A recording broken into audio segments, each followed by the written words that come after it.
നാടിന്റെ വൃത്തിയെക്കുറിച്ച് വൃത്തിയായിട്ട് പറഞ്ഞ് ഒരു നിവൃത്തിയില്ലാതെ ആയിരിക്കുകയാണിപ്പം. കഴിഞ്ഞ 15 വർഷം വൃത്തിയായിട്ട് നമ്മളെ പറ്റിച്ച നമ്മുടെ ഒരു MPയെ കുറിച്ച് 2 വാക്ക് പറയാതെ എന്ത് വൃത്തി വരാനാണ്?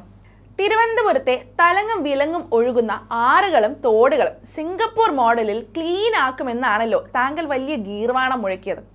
പക്ഷേ ഞങ്ങൾ പോയി നോക്കുമ്പോൾ പുഴകളും തോടുകളും അങ്ങനെ മാലിന്യം വഹിച്ച് മുന്നേറുകയാണ് സർ. വൃത്തികേട് ആണല്ലോ. ഇതിലും വൃത്തികെട്ട 5 എണ്ണമാണ് ഞാൻ കണ്ടത്. അതിലൊന്ന് നീല നിറം. പക്ഷേ 5ഉം 6ഉം അല്ല സർ ഞങ്ങൾ കണ്ടത്, അതിലും കൂടുതൽ. പിന്നെ കണ്ടതിനൊക്കെ നീല നിറമല്ല, കടും കറുത്ത നിറം. പണ്ട് ജനം പുഴയിൽ ചാടിക്കുളിച്ച് മറിഞ്ഞ ഇടമാണിത്. എന്നാ ചേട്ടനും ചാട് ചാട്. നാറിയ പുഴകളിൽ ഒന്ന് നഗരമധ്യത്തിൽ കണ്ണമ്മൂല തോട്. ദാ ഇങ്ങനെ ഈഞ്ചക്കൽ ഭാഗത്ത് കടും കറുപ്പ് നിറത്തിൽ.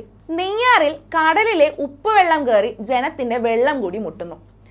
ആക്ച്വലി സാർ എത്ര വാഗ്ദാനങ്ങൾ കൊടുത്തു സാർ കഴിഞ്ഞ 15 വർഷത്തിൽ? ഇപ്പൊ പൊട്ടിക്കും എന്ന് പറഞ്ഞ് എന്നിട്ട് എന്താ സാറേ പൊട്ടിക്കാത്ത?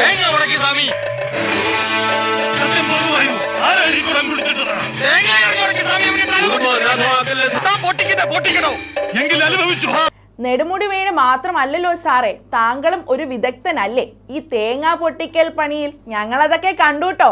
തേങ്ങാ പൊട്ടിക്കൽ, ചായ അടിക്കൽ, ക്രിക്കറ്റ് ഷോ, അങ്ങനെ എന്തെല്ലാം. ഇനി ഇതൊന്നും ചെലവാവൂല. ഇവിടുത്തെ കുടിവെള്ളവും പുഴയും സിംഗപ്പൂർ പോലെ ആക്കിയില്ലെങ്കിലും നാട്ടുകാരുടെ കുടിവെള്ളം പൊട്ടിച്ച നാട്ടുകാരെ തിരിച്ചു പൊട്ടിക്കും.